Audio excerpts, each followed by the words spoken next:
We're not about, in my view, to shut down cargo. We need to eat. We need to have a certain level of commerce happening in the country, so that that kind of service, based on the sentiments expressed in the meeting this morning, which would be recommended further up. COVID-19 Committee Chairman Dr. George Mitchell told GBN's Blossom Alexis Welch via telephone on Wednesday's To The Point program that the focus is on restricting passenger transportation. Many Grenadians have resorted to panic buying amid fears of food security in light of the spread of COVID-19 regionally and internationally.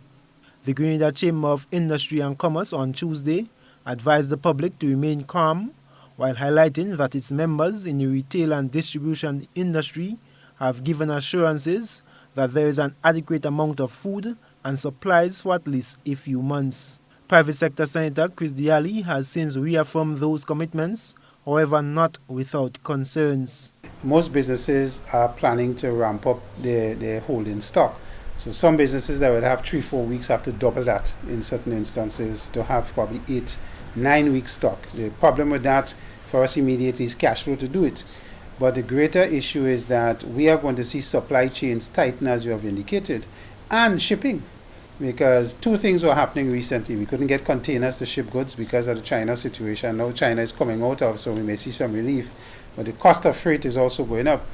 But if the U.S. as a major transit point is closing their ports and space on their ports will become very tight, then the issue of timing of goods coming to us is going to increase. So where a container will take 3-4 weeks to come from the U.S., it might now double.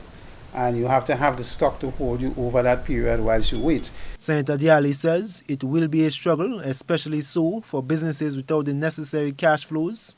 Thus, discussions with the banks must occur.